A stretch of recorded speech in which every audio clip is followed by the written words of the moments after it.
On করে দিচ্ছি। হরে কৃষ্ণ।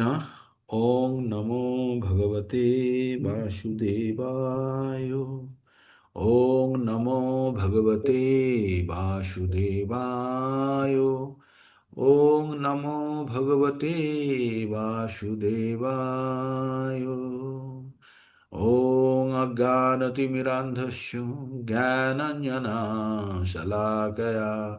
চক্ষুरुन्मिलितं येन তস্मै শ্রীগুরুভ্যে নমঃ। হরে কৃষ্ণা। সকল ভক্তবৃন্দকে আমার সশ্রদ্ধ প্রণাম। আমরা আবার সকালের একটি ভগবদ গীতার ক্লাসে উপস্থিত। ভগবদ গীতা ভগবানের মুখনিসৃত বাণী, আর আমরা সেই বাণী প্রতিদিন শ্রবণ করি নিয়মিত। আর এই বাণীর মাধ্যমে আমরা ভগবানের দেওয়া প্রকৃত জ্ঞান অর্জন করার চেষ্টা করি। ভগবান অর্জুনকে কুরুক্ষেত্রে যুদ্ধক্ষেত্রে এই পরম জ্ঞান দিয়েছিলেন, যে জ্ঞান প্রাপ্ত হয়ে অর্জুন পরম আম লক্ষ্য নির্ধারণ করতে পেরেছিল। তার জীবনের লক্ষ্য কিন্তু যুদ্ধ জয় করা ছিল না, তার পরম লক্ষ্য ছিল এই ভগবানের লীলাতে অংশগ্রহণ করে আমাদের মতো মূর্খদের কাছে যাতে ভগবদ গীতার জ্ঞান পৌঁছে যায়, সেই জ্ঞান পৌঁছানোর জন্য ভগবানের সঙ্গে সে অভিনয় করেছেন বা ভগবানের সঙ্গে লীলা করেছেন। ঠিক ভগবান এই ধরাধামে আসেন, তার উম, কিভাবে কেন আসেন? ভগবান যখন দেশে আমাদের অধর্ম ভরে যায়, আর যখন ধর্মের নাশ হয়, আর তখন তিনি আসেন পুনরায় তার শিষ্যদেরকে, তার যারা সাধুদেরকে তারা বাঁচানোর জন্য, আর অসাধুদেরকে সে হত্যা করার জন্য। আমরা সেই গুরুত্বপূর্ণ শ্লোক দুটিতে আমরা জানি, যদা যদা হি ধর্মস্য গ্লানির্ভবতি ভারত অভ্যুত্থানাং অধর্মস্য তদাত্মানং সৃজনয়হম। ভগবান বলে না যে আমি জন্ম নিই, সৃজন, সৃজন মানে সৃষ্টি হয়, হ্যাঁ, সৃষ্টি করি নিজেকে। সৃজন অহম কিসের জন্য করেন?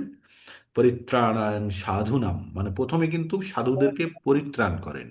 পরিত্রাণায়ং সাধুনাম বিনাশায়শ্চ দুষ্কৃতম।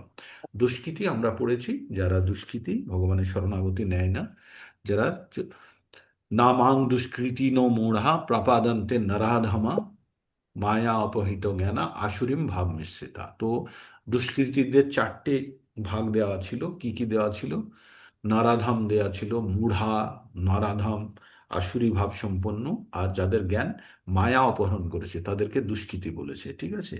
তো বিনাশয়স্য দুষ্কৃতম ধর্ম সংস্থাপনার্থায় কি করতে এসছে? ধর্ম সংস্থাপন করতে এসছে। সম্ভাবামি যুগে যুগে। তিনি একবার না বারবার এই একই কাজ করতে থাকেন।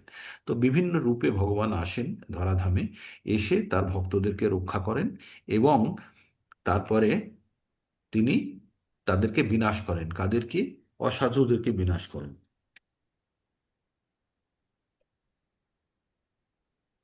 হরে কৃষ্ণ। হরে কৃষ্ণ মাতাজি। হ্যাঁ মা।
হরে কৃষ্ণ। তো আমরা ভগবান মাঝে মাঝে অবতারিত হয় আর এই জ্ঞান আমাদেরকে প্রদান করেন। তো আমাদের এই জ্ঞান প্রাপ্ত করার জন্য আমাদের কাছে যে অপরচুনিটি সুযোগ এসছে সেই সুযোগটাকে কাজে লাগিয়ে আমাদের এই জ্ঞান অর্জন করতে হবে। তো আমরা ভগবদ গীতা থেকে পাঁচটি বিষয় সম্বন্ধে জানতে পারি: ঈশ্বর, জীব, প্রকৃতি, সময় এবং কর্ম। আর এই প্রথম চারটি বিষয় সম্পূর্ণভাবে ঈশ্বরের নিয়ন্ত্রণাধীন। আর পঞ্চম বিষয়টি কর্মটির, সেক্ষেত্রে মনুষ্যের স্বাধীনতা আছে কর্ম করার জন্য, যদিও ফলের জন্য তার সম্পূর্ণ স্বাধীনতা নেই। এমত অবস্থায় মনুষ্যকে জীবন ধারণের জন্য তিন ধরনের কর্ম করতে হয়। আর কর্ম করতে হবে জীবন ধারণের জন্য, মনুষ্যকে কর্ম করতেই হবে। আর কর্ম তিন প্রকারের হয়: সকাম কর্ম বা সকর্ম, বিকর্ম আর অকর্ম। আর সকাম কর্ম মানে যেটা পুণ্য উৎপন্ন করে, বিকর্ম মানে যেটা পাপ উৎপন্ন করে, আর যেটা আমাদের অকর্ম মানে যেটা ভগবানের উদ্দেশ্যে কৃতকর্ম। তার মানে আমাদের জীবন ধারণের জন্য কিছু না কিছু কর্ম করতেই হবে। তাহলে কর্ম করলেই আমরা বন্ধনে ফেসে যাব। তাহলে আমরা কি কর্ম করব? সেটি বলছে অকর্ম যদি করি তাহলে আমাদের বন্ধনে ফাঁসার ভয় নেই। বন্ধন মানে কি? বন্ধন মানে যে কর্মের ফলে আমাদের পাপ বা পুণ্য উৎপন্ন হবে, সেই পাপ বা পুণ্য আমাদেরকে পরবর্তী জীবনের দিকে আমাদেরকে ধাক্কা দিয়ে পাঠিয়ে দেবে। মানে আমরা এই যে মনুষ্য জীবন পেয়েছি তার একমাত্র কারণ হচ্ছে যে আমাদের পূর্ববর্তী জীবনের অপূর্ণ ইচ্ছাগুলি। আর সেই ইচ্ছাগুলি পূরণ করার জন্য আমরা এই জীবন ধারণ করেছি। আর এই জীবন ধারণ করার পরে আমরা বুঝতে পারছি যে এই জীবন ধারণ করার পরে আমাদের ইচ্ছাগুলি পূরণ হয়েছে কিনা জানি না। তবে একটা জিনিস তো খুব ভালো হয়েছে, সেটা হচ্ছে আমরা ভগবদ্গীতার জ্ঞান পেতে শুরু করেছি। আর এই ভগবদ্গীতার পরম পবিত্র যে জ্ঞান আমরা যখন পেয়ে যাচ্ছি, তখন আমরা আমাদের জীবনের প্রকৃত উদ্দেশ্য জানতে পারছি। জীবনের প্রকৃত উদ্দেশ্য কি? শাস্ত্রে বলা হয়েছে ধর্ম, অর্থ, কাম ও মোক্ষ। ধর্ম, নিজের ধর্মের মধ্যে থেকে অর্থ উপার্জন করে কি করতে হবে? আমাদের অপূর্ণ ইচ্ছাগুলোকে পূরণ করে এবার মোক্ষর জন্য যেতে হবে। আর এই মোক্ষই হচ্ছে আমরা যেটা শেষের দিকে আমরা ভুলে যাই, কারণ আমাদের মধ্যে যে আসুরি স্বভাব আছে, সেই স্বভাব আমাদেরকে মরার আগের দিন পর্যন্ত আমাদেরকে অর্থ উপার্জন এবং ইন্দ্রিয় সুখ ভোগের জন্য চালিত করে। তাই আমরা মোক্ষের জন্য যে সময়টুকু বরাদ্দ, সেই সময়টুকু ঠিকভাবে আমরা কাজে লাগাতে পারি না, তাই না? পরীক্ষা হলে আপনারা লিখছেন, এবার কোনো একটা কোশ্চিন আপনি শেষে লিখবেন বলে রেখে দিয়েছেন কোশ্চিনটাকে, আর দেখবেন বাকি কোশ্চিন লিখতে লিখতে যদি সময় চলে যায়, শেষের কোশ্চিনটা আর লেখার সুযোগটা আসে না। তাই মোক্ষ যেহেতু আমাদের শেষের দিকে আছে আমাদের জীবনের, তাই বেশিরভাগ ক্ষেত্রে আমরা ওই মোক্ষর জন্য যে কাজটি করতে হয় সেই কাজটি আমরা করতে পারি না। তাই আমরা বারবার এই ধরাধামে জন্ম মৃত্যু চক্রে আবদ্ধ থাকি। কিন্তু বুদ্ধিমান ব্যক্তিরা বা যাদের কাছে গুরু বা কৃষ্ণের কৃপা এসেছে, তারা এই প্রকৃত জ্ঞান অর্জন করে তারা জীবনের চরম লক্ষ্যের দিকে যেতে পারে। আজকে আমরা যারা এই ভগবদ গীতার ক্লাস করি বা ভগবদ গীতার জ্ঞান অর্জন করি, তারা অন্তত এই জিনিসটা বুঝেছি যে এই পৃথিবীর নাম দুঃখলায়ম অশাশ্বতম। আর এখানে আমরা কোনো পার্মানেন্ট সুখ পেতে পারি না। জায়গাটার নামই হচ্ছে অশাশ্বতম, মানে অস্থায়ী। আপনি যতই চেষ্টা করুন, যতই আপনি সুখে থাকুন বা যাই থাকুন, সেই সুখ আপনার অনিশ্চিত, ক্ষণিকের।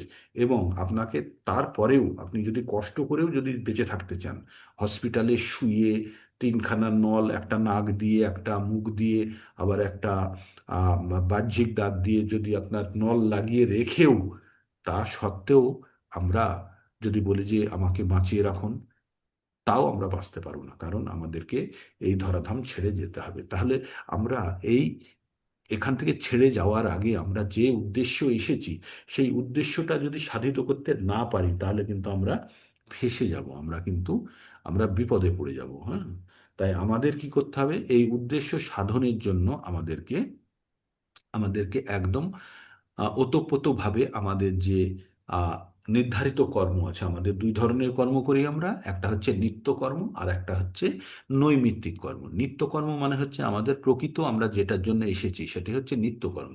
জীবের এই স্বরূপ হয় কৃষ্ণের নিত্য দাস। তো আমাদের যারা দীক্ষিত হয়ে যায় তাদের টাইটেল কি হয়ে যায়? দাস। আর আর যারা মাতাজি তাদের টাইটেল হয়ে যায় দাসী। তার মানে আমরা পরম সেবক।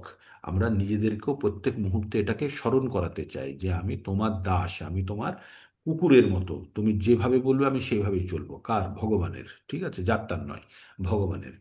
তো এই জিনিসটা আমরা যখন আমাদের নিজের মধ্যে বসিয়ে নেব যে আমি ভগবানের সেবা করার জন্য আমি অনু, ভগবান বিভু, আর আমার স্বরূপ হচ্ছে আমি তার নিত্য দাস, এটি হচ্ছে আমাদের নিত্য ধর্ম।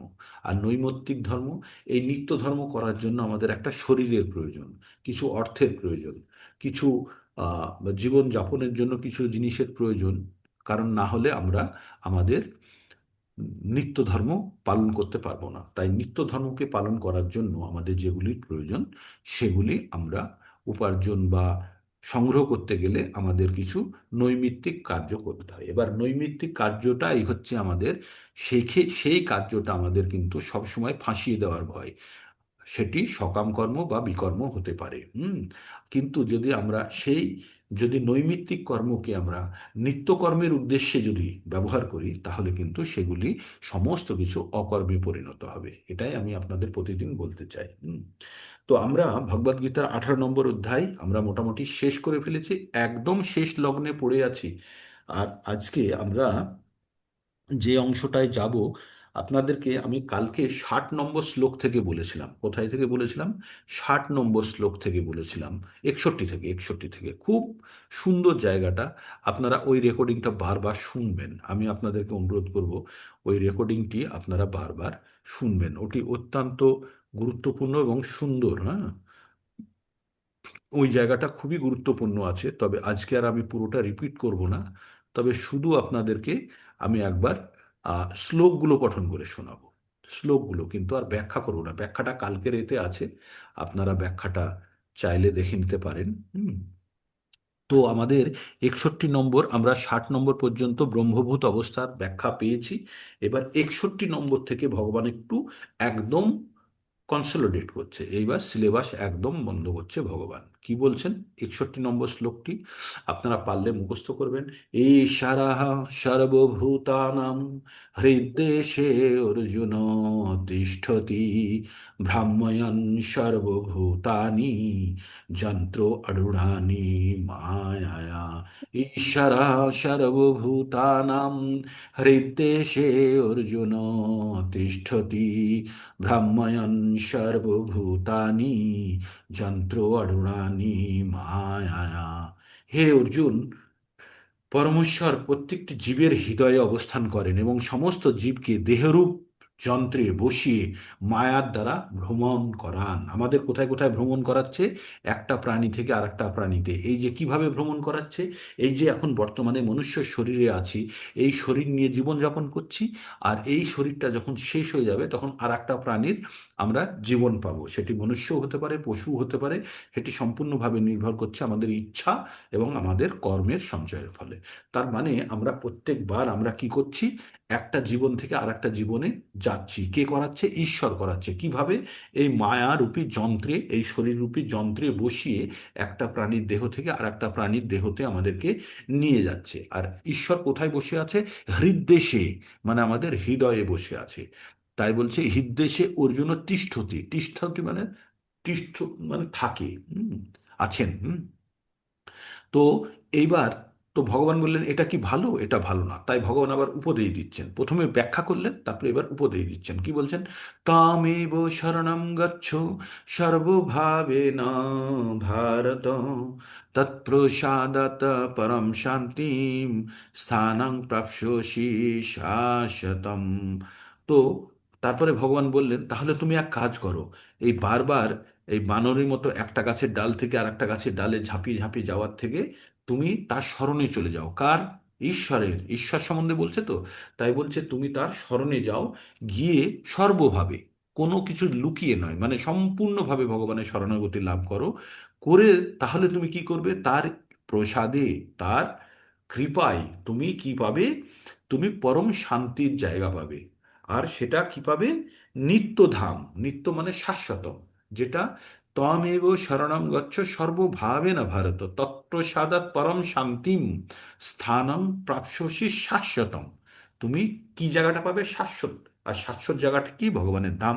তো তাহলে ভগবানের শরণে গেলে শাশ্বত ধাম পাবে। এই কথা বলার পরে এবার ভগবান অর্জুনকে বললেন, ইতিতে জ্ঞানমখ্যাতম গুহ্যত গুহ্যতরম ময়া বিস্মৃশ্য ইদতশেষন যথা ইচ্ছসি তথা কুরু।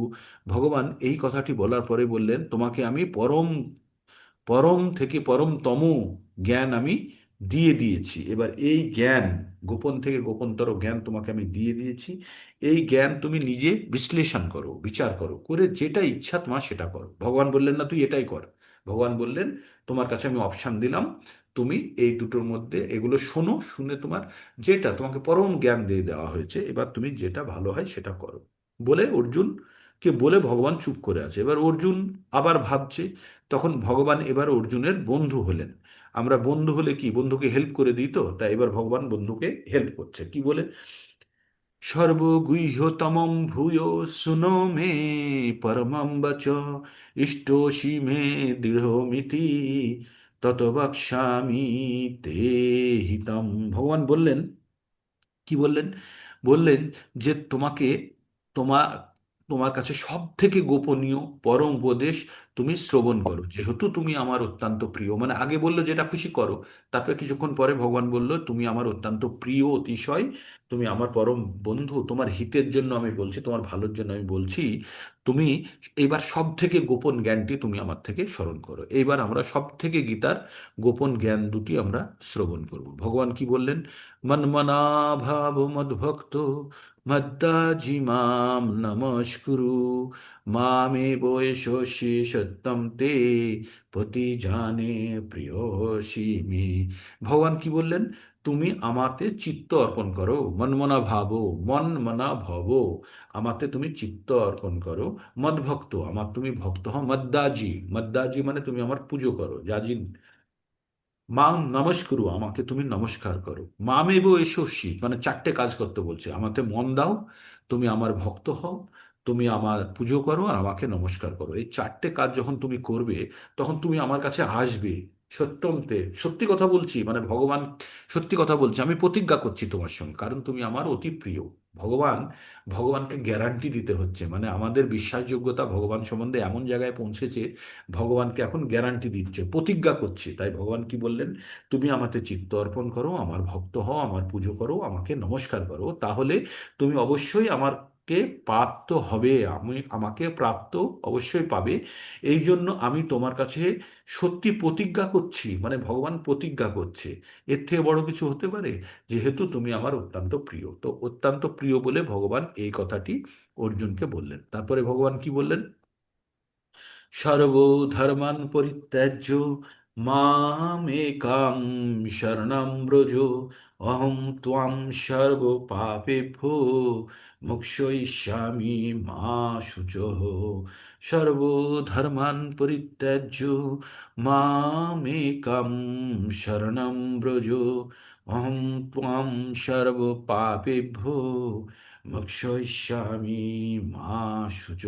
ভগবান বললেন, তুমি সব ধরনের তোমার ধর্ম পরিত্যাগ করো, সর্বপ্রকার ধর্ম পরিত্যাগ করে কেবল তুমি আমার শরণাগতি লও, আর আমি তোমাকে সমস্ত পাপ থেকে মুক্ত করব। তুমি শোক করো না বা দুঃখ করো না। আর এই দুটো শ্লোকই হচ্ছে ভগবদ গীতার সার। ভগবদ গীতা যদি এক লাইনে বলতে হয়, সমস্ত ভগবদ গীতা পড়ে আপনারা যে জিনিসটা বুঝলেন সেটা যদি এক লাইনে বলতে হয়, ভগবদ গীতায় ভগবান বলছেন যে তুমি আমার ভক্ত হও, তুমি আমার পুজো করো, আমাকে নমস্কার করো, তুমি আমাতে মন লাগাও, আর সব কিছু তুমি ত্যাগ করে আমাতেই তুমি সমাহিত হও, তাহলে তুমি আমাকে প্রাপ্ত করবে। আর তোমার যত দুঃখ কষ্ট পাপ যা কিছু সঞ্চিত আছে সমস্ত কিছু আমি নষ্ট করে তোমাকে মোক্ষ প্রদান করব। ঠিক ভগবান এরকম কথা বললেন। তো এই জ্ঞান অর্জুন পাওয়ার পরে ভগবান অর্জুনকে আবার বললেন, এই জ্ঞান তুমি আবার যাকে তাকে দিয়ে বেরিও না, এটি অত্যন্ত গোপনীয় জ্ঞান। তাই বলল, ইদম তে না তোপস্কায় না অভক্তায় কদাচন না চ শুশ্রবে বাচ্চং না চ মাংযোভিষূয়তি। হে অর্জুন, তুমি এই চারজনকে এই জ্ঞানের কথা বলবে না, যারা তপস্যা করতে জানে না বা সংযমী নয়, যারা ভক্ত নয় অভক্ত, আর যারা শুনতে চায় না, যারা শুনতে চায় না তাদেরকে। আর যে আমাকে ঈর্ষা করে বা আমার প্রতি ঈর্ষাপরায়ণ তাকে। তো এইভাবে চারজনকে এই জ্ঞান দেওয়া যাবে না। তাহলে অর্জুন এবার ভাবছে, তাহলে আমি কাকে বলবো? তুমি তো বললে এই জ্ঞান দেওয়া, এ পরম জ্ঞান, আবার এই জ্ঞান যাকে তাকে বলা যাবে না। তখন ভগবান বললেন কাদেরকে বলা যাবে, আর এই জ্ঞান বললে তার ফল কি। তারপরে ভগবান বললেন, যোইদম পরমম গুহ্যম মদ্ভক্তেষু অভিদাস্যতি ভক্তিময়ী পরম কিত্তা মামেব এ সত্যি অসংশয়। ভগবান বললেন যে এই পরম জ্ঞান আমার ভক্তদের মধ্যে বিতরণ করে। আগে বলল কাদেরকে দেয়া যাবে না, অভক্তদেরকে। আর এবার বলছে যে এই পরম জ্ঞান আমার ভক্তদের মধ্যে বিতরণ করে, তার থেকে প্রিয় আর কেউ নেই। পরে বলবে সে যে আমার কাছে আসবে তাতে কোনো সন্দেহ নেই। হ্যাঁ, ভগবান তাই বলল এই পরম জ্ঞান যে আমার ভক্তদের মধ্যে বিতরণ করে, সে অবশ্যই আমার কাছে আসবে, তাতে কোনো সন্দেহ নেই। হ্যাঁ, তারপরে ভগবান কি বললেন? তারপরে বললেন, নাচ তস্মাদ মনুষ্যেষু কশ্চিন মে প্রিয় কীর্তম ভবিতা নাচ তস্মাদন্য প্রিয়তর ভুবি। বলছে এই পৃথিবীতে তার থেকে প্রিয় আমার কাছে আর কেউ নেই, আর কোনোদিন হবেও না। যে আমার এই পরম জ্ঞান আমার ভক্তদের কাছে বিতরণ করে, তার থেকে প্রিয় আমার কাছে কেউ নেই, আর কোনোদিন হবেও না। তার মানে ভগবান বলছে ভগবানের কাছে প্রিয় হতে গেলে কি করতে হবে? ভগবানের এই পরম জ্ঞান অন্যদের কাছে পৌঁছতে হবে। আর আপনারা সেটা করার জন্য আপনারা কি করছেন? আগে নিজেকে সম্পূর্ণ তৈরি করে নিচ্ছেন, নিয়ে এবার অন্যের কাছে এই জ্ঞান বিতরণ করতে হবে। এই জ্ঞান বিতরণ করলে ভগবান কি বলছে? সে যে ভগবানের কাছে যাবে তাতে কোনো সন্দেহ নেই। তো এটা একটি রাস্তা। তাই সেই জন্য আমরা সবসময় বলি পুস্তক বিতরণ করো, পুস্তক বিতরণ করো, পুস্তক বিতরণ করো। তারপরে বলি অন্যজনকে ধরো, তাদেরকে জ্ঞান দাও, তাদেরকে বোঝাও, তাদেরকে এই ভক্তির পথে যুক্ত করো। একজন যদি আপনি ভক্ত তৈরি করতে পারেন, তাহলে আপনার জীবন কিন্তু সার্থক হয়ে গেল। আপনি যে ভগবানের কাছে যাবেন তাতে কোনো সন্দেহ নেই, কারণ ভগবদ গীতায় লেখা আছে। এগুলো আমার বাণী বা প্রভুপাদ জি ব্যাখ্যা করেছেন, আর সেগুলো আমরা পড়ছি। কিন্তু আপনি যদি তার ব্যাখ্যাও যদি না পড়েন, এটা যদি শুধু মানেটা পড়েন, কি পড়া আছে? নাচ তস্মাদ মনুষ্যস্য কশ্চিন মে প্রিয় কীর্তম ভবিতা নাচ তস্মাদন্য প্রিয়তর। এর থেকে আমার কাছে কোনো প্রিয় ব্যক্তি নেই। এটা যেই ব্যাখ্যা করুক একই রকমেরই ব্যাখ্যা হবে, তাই না? তো তারপরে ভগবান এরকম বলার পরে বলল, তাহলে যারা প্রচার করতে পারবে না তাদের কি হবে? যারা প্রচার করতে পারবে না তাদের জন্য ভগবান সলিউশন দিয়েছে। বলছে যারা পড়তে পারবে, তাহলে প্রচার যদি না করতে পারো পড়তে পারবে। তখন বলছে, অধ্যস্যতে চ জয়িমম ধর্মং সংবাদবয় জ্ঞান যোগেন তেনাহমিষ্ট সমিতি মে মতি। ভগবান বললেন যারা যারা প্রচার করতে পারবে না তাদের কি হবে? তারা যদি পঠন করে, এই যদি পরম সংবাদ, কার মধ্যে? অর্জুন আর ভগবানের মধ্যে যে কথাবার্তা চলছিল, এই সংবাদ যে পঠন করে জ্ঞান অর্জন করবে, সেই জ্ঞানের দ্বারা সে ভগবানকে পুজো করবে। সে এই জ্ঞানের দ্বারা ভগবান পূজিত হবে। তো ভগবান কি বলেছেন? মনমনা ভাব মদ ভক্ত মদ্দা জিমাম, মানে আমার পুজো করো। তো এই জ্ঞানের দ্বারা পুজো হবে সেক্ষেত্রে, ঠিক আছে? এবার যদি কেউ পড়তেও না পারে তাহলে কি হবে?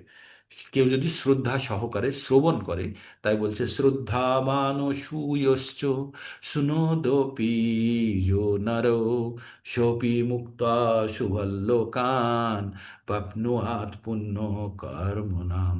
তো যারা শ্রবণ করছে তারা কি করবে? তারা মোক্ষ হবে কি হবে না সেটা গ্যারান্টি নেই।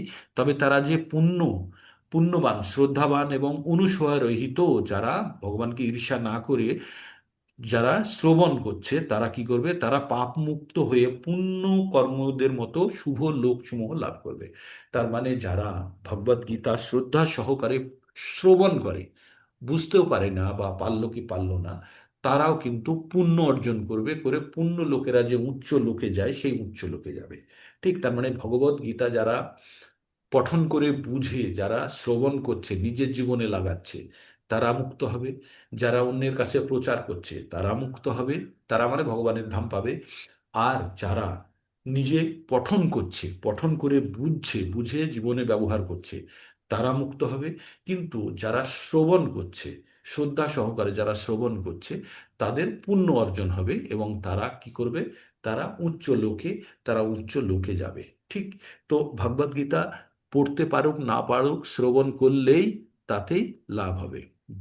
এবার কি বলছে এবার ভগবান অর্জুনকে এবার জিজ্ঞেস করছে, এই জ্ঞান দেওয়ার পরে ভগবান অর্জুনকে জিজ্ঞেস করছে যে তুমি কি আমার যে কথাগুলো বললাম সেগুলো কি শুনেছো? তো বলছে, কশ্চিৎ এদম সুতম পার্থ তয়া ঐকাগ্রেণ চেতসা কশ্চিৎ জ্ঞান সম্মোহ পনষ্টস্তে ধনঞ্জয়। এবার ভগবান কি বললেন যে, হে অর্জুন, হে ধনঞ্জয়, তুমি কি একাগ্র চিত্তে আমি যেগুলো বললাম সেগুলো শুনেছো? এগুলো আপনাদের জন্য, শুধু অর্জুনের জন্য না। অর্জুনের জন্য যদি জ্ঞান হয়, জ্ঞানটি যেমন উপকারী, তেমনি এটা আপনাদেরকেও আমিও জিজ্ঞেস করছি, আপনারা কি ভালোভাবে শুনেছেন? আপনাদের কি মনের মধ্যে ভগবদ গীতা সম্বন্ধে যে সংশয় ছিল সেগুলো কি সম্পূর্ণরূপে দূর হয়েছে? অর্জুনকে ভগবান কি জিজ্ঞেস হচ্ছে, হে অর্জুন, তোমার মনের মধ্যে তুমি কি একাগ্র চিত্তে এই গীতা শ্রবণ করেছো? তোমার মনের মধ্যে অজ্ঞানজনিত মোহ বিদূরিত হয়েছে কি? অর্জুনকে এটা জিজ্ঞেস করলো। আপনারা নিজেদেরকে জিজ্ঞেস করুন যে আপনারা কি ভগবদ গীতার প্রকৃত জ্ঞান অর্জন করতে পেরেছেন? এটা আপনারা নিজেদেরকে প্রশ্ন করুন। যদি না পারেন, তাহলে আপনাদেরকে যে পড়িয়েছে তাকে দু থাপ্পড় লাগিয়ে তাকে বলুন যে আমাকে আবার পড়াও, আমাকে আবার বোঝাও। হ্যাঁ, থাপ্পড় মানে কথার থাপ্পড় আর কি, এমন না, মারবেন না। তো এইভাবে আপনারা আপনারা যে জায়গাটা বুঝতে পারেননি সেই জায়গাটা আবার জিজ্ঞেস করুন, আবার বলুন।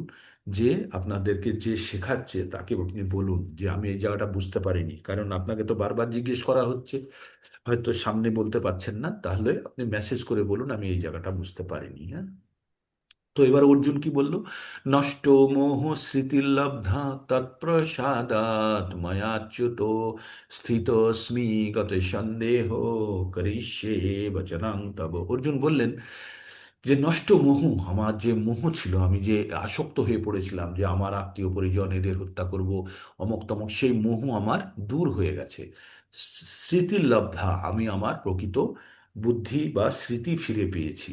তৎপ্রসাদাৎ, তোমার দয়াতে হে অচ্যুত, তোমার দয়াতে আমি আমার মোহ নষ্ট হয়েছে, আমি স্মৃতি ফিরে পেয়েছি। স্থিতস্মি, আমি এখন স্থির আছি। গত সন্দেহ, আমার মনের মধ্যে যে সন্দেহগুলো ছিল সেসব সন্দেহ দূর হয়ে গেছে। করিষ্যে বচনং তব, এবার আমি তুমি যা বলছো আমি সেটাই করব।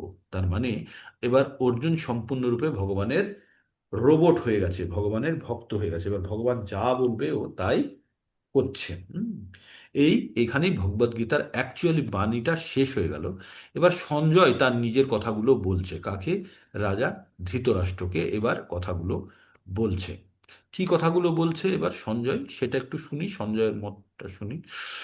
সঞ্জয় উবাচ, ইত্তাহং বাসুদেবস্য পার্থস্য চ মহাত্মন সংবাদিমম সংবাদমিমম শ্রোতো অদ্ভুতম ব্রহ্মহর্ষণম। ইত্তাহং বাসুদেবস্য পার্থস্য চ মহাত্মন সংবাদ সংবাদ ইমম শ্রোত অদ্ভুতম শ্রৌষ অদ্ভুতম রমহর্ষণম। এবার বলছে, এবার সঞ্জয় বলছে, এই বাসুদেব এবং অর্জুনের মধ্যে এই এই কথা, এই দুই মহাত্মার কথা শুনে আমি রোমাঞ্চকর এবং সংবাদ, আমি আমি রোমাঞ্চকর এই অদ্ভুত সংবাদ আমি শ্রবণ করেছি। কে বলছে? সঞ্জয় বলছে। কাকে বলছে? ধৃতরাষ্ট্রকে বলছে। আমি এই সঞ্জয় বললেন, আমি কৃষ্ণ এবং অর্জুনের এই দুই মহাত্মার এই অদ্ভুত রোমাঞ্চকর সংবাদ শ্রবণ করেছিলাম। তারপরে সঞ্জয় আরো বলছে, ব্যাস প্রসাদাৎ, কি বলছে? বলছে ব্যাস প্রসাদাৎ শ্রুত বাণে তদ বাণে তদ ব্যাস প্রসাদাৎ শ্রুত বাণে তদ গুহ্যম অহম পরম যোগম যোগৎসরাৎ কৃষ্ণ সাক্ষাৎ কথায়ত স্বয়ং। ব্যাস প্রসাদাৎ শ্রুত বাণে তদ গুহ্যম গুহ্যম অহম পরম যোগম যোগেশ্বরাৎ কৃষ্ণ সাক্ষাৎ কথায় তম স্বয়ং। বললেন, ব্যাসদেবের কৃপায় আমি এই পরম গোপনীয় সাক্ষাৎ বর্ণনাকারী স্বয়ং যোগেশ্বর কৃষ্ণের কাছ থেকে আমি শ্রবণ করেছি। ব্যাসপ্রসাদ কেন? ব্যাসদেব হচ্ছে সঞ্জয়ের গুরু, আর সঞ্জয়কে ব্যাসদেব কি দিয়েছিলেন? আশীর্বাদ দিয়েছিলেন যে তুমি দূরে থেকেও তুমি অনেক দূরের জিনিস স্বয়ং দেখতে পাবে, এটা আশীর্বাদ ছিল। সেই কারণেই সে ভগবানকে আর অর্জুনকে সে যুদ্ধক্ষেত্রে দেখতে পেয়েছিল বসে, আর সেই জন্যই সে এই কথাগুলি শ্রবণ করতে পেরেছিল, তাই নিজেকে খুব আনন্দিত ভাব করছে। এবার রাজাকে কি বলছে? রাজস্ব সংস্পৃত্য সংস্পৃত্য সংস্মৃত সংবাদিমাম অদ্ভুতম কেশব অর্জুন পুনঃ হর্ষামি চ মুহুর্মুহু। বলছে রাজন সংস্মৃত সংবাদিমাম অদ্ভুতম কেশব অর্জুন পুনঃ হর্ষামি চ মুহুর্মুহু। হর্ষামি মানে আমি হর্ষিত হচ্ছি, মুহুর্মুহু বারবার। বলছে এই ভগবান এবং অর্জুনের মধ্যে এই কথাগুলি বারবার আমি স্মরণ করছি, স্মরণ করে আমি শুধু কি করছি, আমি খুব আনন্দিত হচ্ছি। কোনো ভালো ঘটনা আমাদের সঙ্গে ঘটে গেলে আমরা সেই ঘটনাটাকে বারে বারে মনে করি এবং আমরা সেই আনন্দটা নিই না। তাই এবার বলছে, হে রাজন, কে বলছে? সঞ্জয় বলছে। কাকে বলছে? ধৃতরাষ্ট্রকে বলছে, হে রাজন, এই এই কথাগুলি না আমি বারবার স্মরণ করছি, আর আমার মনের মধ্যে আমি খুব হর্ষিত হচ্ছে, মানে খুব আনন্দিত হচ্ছে। আমাদের কোনো ভালো যখন কোনো কিছু হয়, তখন সেই ঘটনাটাকে আমরা বারবার মনে করি এবং আমরা আনন্দিত হই। তাই এখানে সঞ্জয় সেইভাবে বলছে, হে রাজন, শ্রীকৃষ্ণ ও অর্জুনের এই পুণ্যজনক অদ্ভুত সংবাদ স্মরণ করতে করতে আমি বারবার রোমাঞ্চিত হচ্ছি। তারপরে আবার বলছে, তচ্চ সংস্মৃত সংস্মৃত রূপম অদ্ভুতম রূপম অত্তা, কি বলছে তা, তৎস সংস্মৃত রূপম অতি অদ্ভুতম অদ্ভুতম হরে। তচ্চ সংস্মৃত রূপম অত্য অদ্ভুতম হরে। বিস্ময় মে মহান রাজন হাস্যামি চ পুনঃ পুনঃ। মানে ও আর নিজেকে আটকে রাখতে পারছে না, ও বারবার সেই জিনিসটা ও আনন্দিত হচ্ছে। বলছে, কি বলছে? বলছে, হে শ্রীকৃষ্ণ এবং অত্যন্ত শ্রীকৃষ্ণের সেই অত্যন্ত অদ্ভুত রূপ স্মরণ করতে গিয়ে আমি অতিশয় বিস্ময়ে অভিভূত হচ্ছি এবং বারবার হর্ষিত হচ্ছি। কি বলছে? তচ্চ সংস্মৃত রূপম অতি অদ্ভুতম হরে। বিস্ময় মে মহান রাজন হস্যামি চ পুনঃ পুনঃ। তো বলল, শ্রীকৃষ্ণের সেই অত্যন্ত অদ্ভুত রূপ এবং স্মরণ করতে করতে আমি অতিশয় বিস্ময় অভিভূত হচ্ছি এবং বারবার হর্ষিত হচ্ছি, বারবার সে আনন্দ ভোগ করছে। হুম, আনন্দিত হচ্ছে। এবার তারপরে ভগবানকে এবার বলছেন ৭৭ নম্বর শ্লোকে, কি বলবেন? ৭৭ নম্বরে এবার ভগবান বলছেন, তচ্চ সংস্মৃত রূপম অদ্ভুতম হরে। বিস্ময় মে মহান রাজন হৃষ্যামি চ পুনঃ পুনঃ। ও আচ্ছা, এটা বললাম। তো বলছে, এই এই অর্জুনে ভগবানের অপরূপ রূপ দেখে আমি অদ্ভুত রূপ স্মরণ করতে করতে আমি অতিশয় বিস্ময় অভিভূত হচ্ছি এবং বারবার আমি হর্ষিত হচ্ছি। এইবার ফাইনাল কথাটাই এবার সঞ্জয় বলছে। সঞ্জয়কে কে জিজ্ঞেস করেছিল? ধৃতরাষ্ট্র। কি জিজ্ঞেস করেছিল? ধর্মক্ষেত্রে কুরুক্ষেত্রে সমাবেত যুযুৎসবা মাম কা পাণ্ডবস্যৈব কিং কুর্বত সঞ্জয়, কথাটি জিজ্ঞেস করেছিল। কি তার পরিপ্রেক্ষিতে সঞ্জয় সব কিছু গল্প বলল, বলার পরে এইবার সঞ্জয় তার ফাইনাল কথাটি বলছে। কি বলছে শুনুন, খুব গুরুত্বপূর্ণ।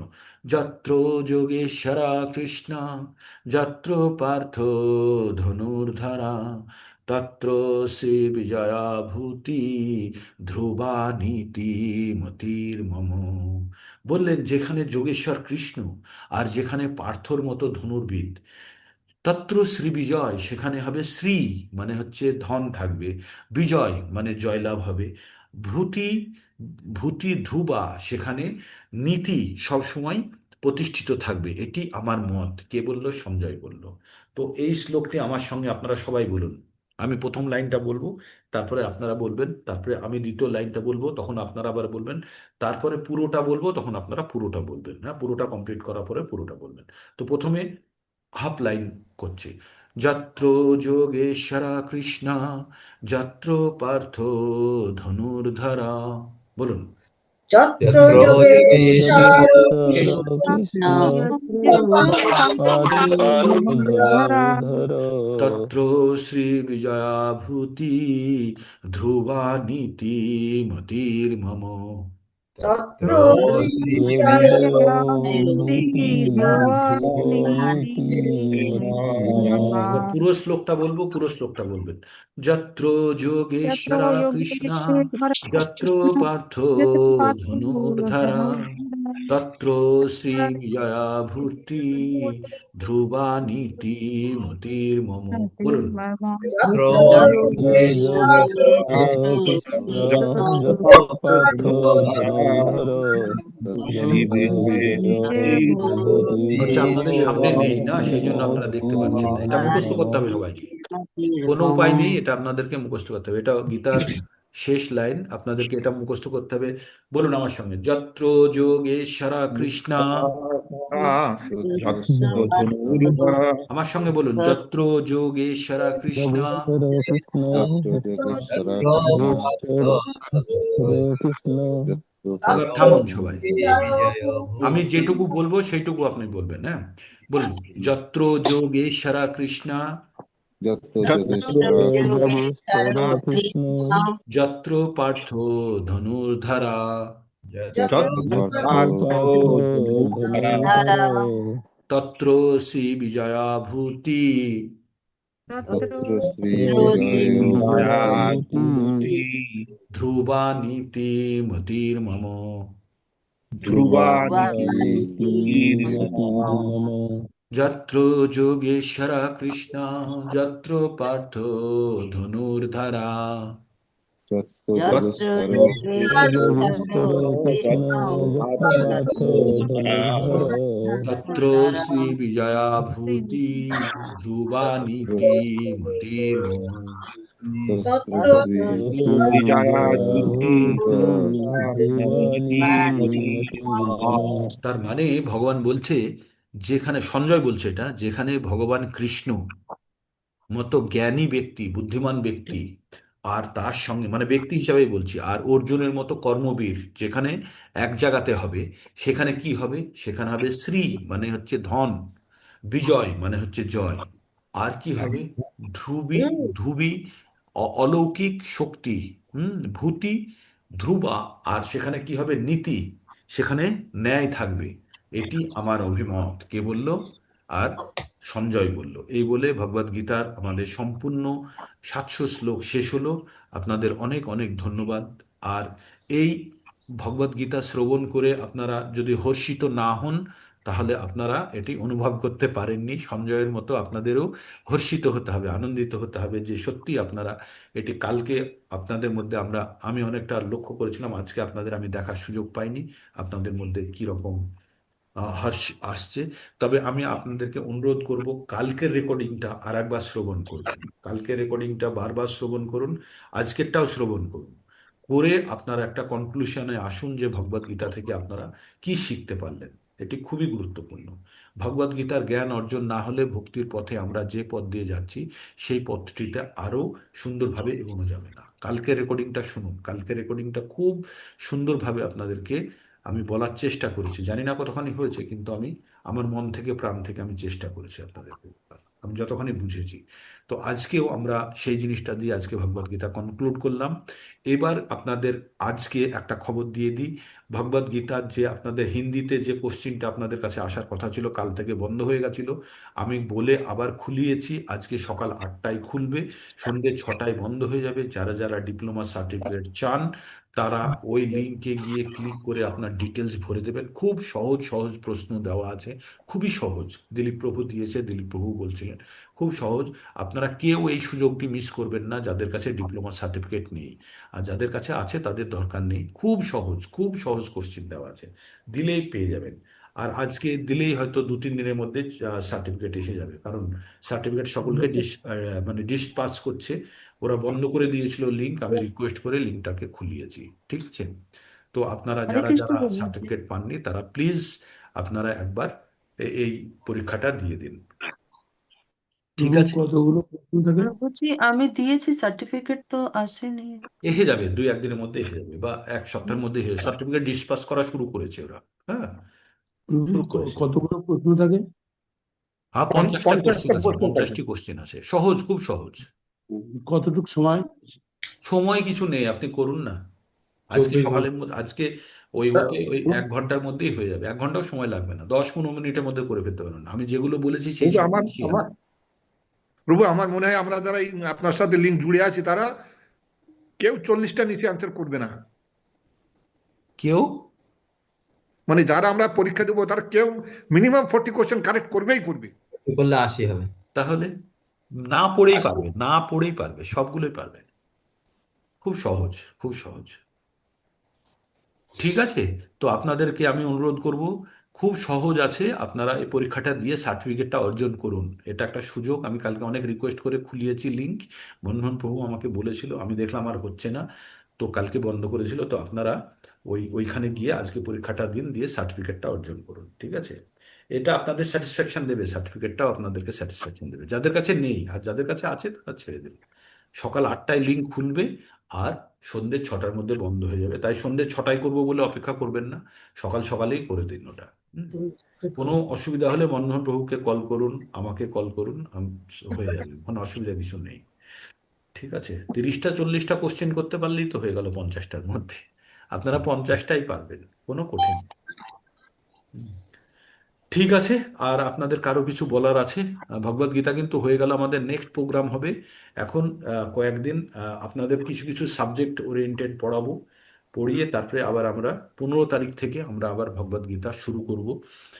কিভাবে একদম মানে ওই 18 দিনের 18 চ্যাপ্টারের মতো আপনাদেরকে কিন্তু প্রত্যেককে একজন করে খুঁজে আনতেই হবে, প্রত্যেককে খুঁজতেই হবে, যাদের যাদের পুস্তক বিতরণ করেছেন তাদেরকে ধরে আনতেই হবে এবং তাদেরকে পড়াতেই হবে। ঠিক আছে, এ তাদের বই দিলেই হবে না, তাদেরকে জ্ঞানও দিতে হবে, যাতে বইটা কিভাবে পড়বে। তাই না, আপনি ওয়াশিং মেশিন দিয়ে দিলেন, সে চালাতে না পারলে মোটরটা পুড়িয়ে ফেলবে। তাই তাদেরকে শিখিয়েও দিতে হবে কি করে তারা এই গ্রন্থটি ব্যবহার করবে। আর আর সবাই আপনারা পুস্তক বিতরণে যার যার যেখানে বাকি আছে আপনারা বিতরণ করুন। মনমোহন প্রভুর কাছে পুস্তকে আছে, নিন ওখান থেকে। আর দেবেন্দ্র মাহাতা প্রভুজির অ্যাড্রেসটা আমাকে একটু পাঠাবেন। এখানে আমার কাছে 5খানা সুনীল প্রভু পাঠাতে বলেছিলেন, পাঠিয়েছি, সুনীল প্রভুর কাছে এখনো পৌঁছয়নি। সুনীল প্রভুকে বলবো কালেক্ট করে নিতে, উনি বাইরে ডিউটি করছেন বুঝি। ঠিক আছে, আর যদি স্বপ্না মাতাজি যদি আরো প্রচার করতে চান তাহলে আপনাকে আমি আরো 10খানা আমি গ্রন্থ দিতে পারি, আপনি ওগুলো ডিস্ট্রিবিউট করতে পারেন। তবে একটা জিনিস মাথায় রাখবেন, আপনারা যাদেরকে ডিস্ট্রিবিউট করবেন একদম ফ্রিতে কাউকে দেবেন না, ফ্রিতে দিলেই সে তার মর্ম বুঝবে না। কিছু না হলেও কমপক্ষে 100 টাকা নেবেন তার থেকে, হ্যাঁ, কমপক্ষে। আর অন্যকে আপনি 250 টাকায় বিক্রি করবেন। ঠিক আছে, 243 টাকা 227 টাকা এরকম দামে আমরা কিনেছি। তো তার মধ্যে 5খানা ডিস্ট্রিবিউট করতে গিয়ে একটা যদি কাউকে ফ্রি দিতে হয় তাহলে আপনার ব্যালেন্স হয়ে যাবে সব কিছু। ঠিক, তো আহ, এখানে আর কারো কিছু, একবার ক্যামেরা অন করুন দেখি কারা কারা প্রেজেন্ট আছেন একবার। আর সন্ধেবেলার ক্লাসে যদি কেউ জয়েন করতে চান এই লিঙ্কেই জয়েন হবে। কটা থেকে 6টা 25 থেকে হবে 7:30 পর্যন্ত। রিপিট হচ্ছে ভগবদ গীতা, হিন্দিতে হচ্ছে ওটা, হ্যাঁ, রিপিট হচ্ছে ভগবদ গীতা, হিন্দিতে হচ্ছে। আর আমাদেরটা আবার বাংলায় হবে কিছুদিন পরে, 15 তারিখ থেকে আবার শুরু হবে। তো যত শিখতে পারবেন শিখে নিন, জীবন অত্যন্ত ছোট। হ্যাঁ, হরে কৃষ্ণা। কারো কিছু প্রশ্ন থাকলে ভগবদ গীতা সম্পর্কিত, ক্লাস সম্বন্ধিত কোনো কিছু প্রশ্ন থাকলে করতে পারেন।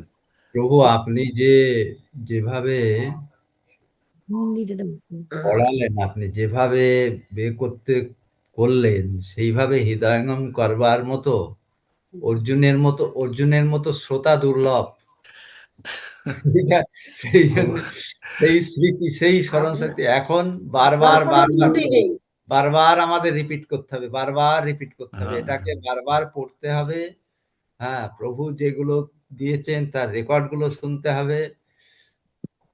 তবে ধীরে ধীরে ধীরে ধীরে একটা মুখস্থ করতে গিয়েই আমাদের কতবার পড়তে হয়, কতবার পড়তে হয়। এই এতদিন ধরে আমাদের মঙ্গলাচরণটা হচ্ছে, হুম, তো সেইটাই মুখস্থ সবাই করতে পারেনি। হবে হবে হবে, সবাই পারবে। আসলে যার এখানে জন্য আপনাদের দোষ নেই, আপনাদের দোষ নেই, দোষ আমার। আমি হয়তো আপনাদেরকে বোঝাতে পারছি না। অর্জুন তো শুনে বুঝেছিল, কারণ সেখানে তো কৃষ্ণ বলেছিল, তাই না? এখানে আমার বলার টেকনিক হয়তো বা আপনাদের হৃদয় পর্যন্ত পৌঁছাতে পারছি না, সেই জন্য হয়তো আপনাদের স্মরণে আসছে না। আপনারা অর্জুনের মতো আমরাও নই, আপনারা হ্যাঁ, অর্জুনের মতো আমরাও নই। আপনি যেমন কৃষ্ণের সঙ্গে তুলনা করছেন, তেমনি আমরাও কি অর্জুনের মতো? না না, ভগবানের না, সঙ্গে তুলনা নেই। আমরা তো আমরা কোথায় অর্জুন, কোথায় আমরা? সবাইকে চেষ্টা করতে হবে। অর্জুন যদি শিখতে পেরেছে ভগবানের থেকে, আমার মতো অধমের থেকেও আপনারা শিখতে পারবেন, কোনো চিন্তা নেই। আপনারা শুধু অভ্যাস জড়জগতে করুন। যতক্ষণ মোহ থাকবে, তার মানেই তো শিখতে পারিনি। পারবেন, পারবেন, সবাই পারবেন। আপনারা শুধু চেষ্টা করুন, চেষ্টা করলেই হবে, চেষ্টা করলেই হবে। আর আপনারা প্রচুর শিখেছেন, প্রচুর শিখেছেন। আপনারা এখন ঘন্টার পর ঘন্টা বলতে পারবেন ভগবদ গীতা সম্বন্ধে। আমি দেখে নিয়েছি আপনাদের মধ্যে ক্ষমতা তৈরি হয়ে গেছে। আর এই ক্ষমতাটাকে এমন জায়গায় আনতে হবে যাতে আপনারা একটা পুরো টিম চালাতে পারেন। আমি এটা চাই। আপনারা এরকম 20-25 জনের একটা টিম চালাবেন। আপনি সকালে এরকম ভগবদ গীতার ক্লাস চালাবেন, অফলাইনে ক্লাস চালাবেন, পাড়াতে 10টা লোককে জড়ো করে নিয়মিত তাদের ভগবদ গীতার বাণী শোনাবেন এবং তাদেরকে উদ্বুদ্ধ করবেন। এইভাবেই তো আমাদের প্রচার হবে, নাহলে কিভাবে হবে বলুন? আর এর থেকে ভগবদ গীতার উপরে আর কোনো কিছু নেই, কোনো কিছু নেই। যত উপনিষদ আছে, যত গ্রন্থ আছে, সব কিছুর উপরে, সব কিছুর সেরা, একদম মানে আপনার এটা হচ্ছে সারমর্ম। তো এটা যদি আমরা যদি শিখতে পারি, তাহলে আমাদের সব কিছু শেখা হবে। ভগবান কি বলছে? বেদেশ্চ সর্বে অহমেব বেদ্য, মানে বেদ পড়ে তুমি আমাকে জানবে।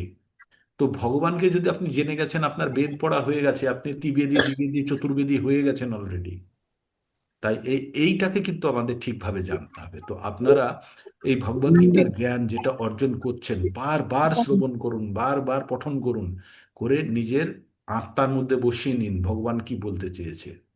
আর এটাই আমাদের জীবনের চরম লক্ষ্য। আর এটাকে যখন আমরা কাজে লাগিয়ে দেব, আমরা অবশ্যই, ভগবান কি বলেছে, যো ইদম পরমম গুহ্যম মদ ভক্তেষু অভিদাস্যতি ভক্তিময়ী পরম কীর্তা মামেব এষস্য অসংশয়। এতে কোনো সংশয় নেই যে এই পরম জ্ঞান অন্যের কাছে নিয়ে যাবে, সে যে ভগবানের কাছে যাবে, তাতে কোনো সংশয় নেই। হ্যাঁ, ভগবান হয়তো আবার আপনাকে মাস্টার করে অন্য কোথাও পাঠিয়ে দিল, যা গিয়ে প্রচার কর, সেটা আলাদা। কিন্তু ভগবান পাঠাবে, তো আপনাদের সেই জিনিসটা জানতে হবে। ভগবানের কাছ থেকে ওই কাজটা চাইতে হবে, ভগবান তুমি আমাকে ওই শক্তিটা দাও যাতে আমি অন্যদেরকে শেখাতে পারি, তাই না? তো এই এই কাজ করলে ভগবান অত্যন্ত হর্ষিত হবে। ভগবান কি বললো যে নাচো তস্মাৎ মনুষ্যস্য কশ্চিৎ মে প্রিয় কীর্তম, মানে পৃথিবীতে আমার কাছে আর কেউ প্রিয় ব্যক্তি নেই যে আমার এই বাণী যে প্রচার করে তার থেকে প্রিয় কেউ ভগবানের কাছে নেই। তাই আপনারা ভগবানের থেকে, ভগবানের কাছে প্রিয় থেকে প্রিয়তর হন। ঠিক আছে, আজকে এখানে শেষ করি। আবার কালকে আবার নতুন সকালে জয়েন করবেন। এবার সাবজেক্ট ওয়াইজ হবে। হ্যাঁ মাতাজি বলুন, কিছু বলছেন? আচ্ছা, ঠিক, ঠিক আছে। কারো কিছু বলার না থাকলে আজকে এখানেই শেষ করি। আবার কালকে সকালে যুক্ত হয়ে যাবেন। কালকে একটা নতুন সাবজেক্ট, নতুন ভাবে, নতুন জিনিস আপনাদেরকে শেখাবো। নতুন এই ভগবদ গীতারই নতুন ভাবে শেখাবো আপনাদেরকে। ঠিক আছে? হরে কৃষ্ণ। হরে হরে কৃষ্ণ।